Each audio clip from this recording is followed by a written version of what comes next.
अरे पियावा सिवान से अन्हार भइले देवर तनी देहिया डल दर जाए सुख चाही ओझा के सोझा बुलाई दा। चलिए भैया आप एक बहुत सुंदर भोजपुरी लोकगीत पियावा सिवान से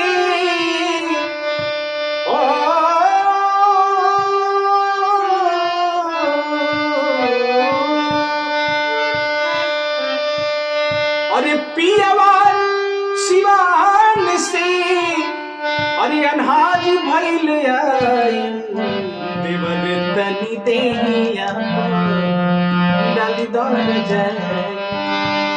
अरे पियावा सिवान से अरे पियावा सिवान से अन्हार भइले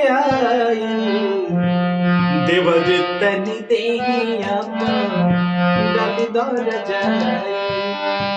देवर तनी देहिया डाली दर जाए सुख चाही ओझा के सोझा बुलाई दा।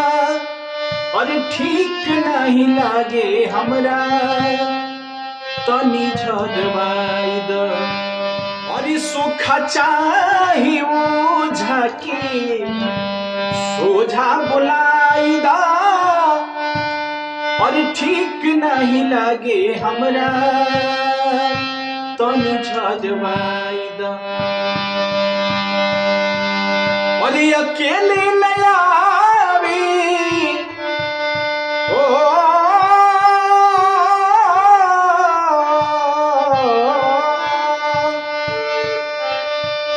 अकेले नयावे हमरो उघाई देवर तनी देहिया डाली दर जाई। देवर तनी देहिया डाली दर जाई। अरे पियावा सिवान से पियावा सिवान से अन्हार भइले देवर तनी देहिया डाली दर जाए। देवर तनी देहिया डाली दर जाए। अरे सुख चाही ओझा के सोझा बुलाई दा। सुख चाही ओझा के सोझा बुलाई दा। अरे ठीक नहीं लागे हमरा तनी झरवाई दा। अरे ठीक नहीं लागे हमरा तनी झरवाई दा।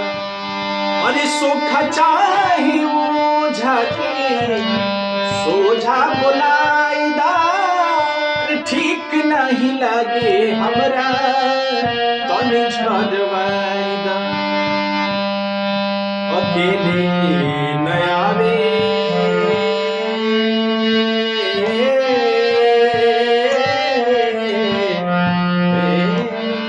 अरे अकेले नयावे अकेले नयावे हमरो उघाई देवर तनी देहिया डाल दर जाई। देवर तनी देहिया डाली दर जाई। नमस्कार प्रणाम भैया आप सबके हमारे वीडियो अच्छा लगे तो रहुआ सबसे अनुरोध रही कि प्रार्थना बा कि हमारे चैनल के जरूर सब्सक्राइब करें। हमारे पेज को भी जो प्रोफाइल पेज बा तो पेज को भी हमारे पेज को भी फॉलो करी भैया। बहुत बहुत धन्यवाद।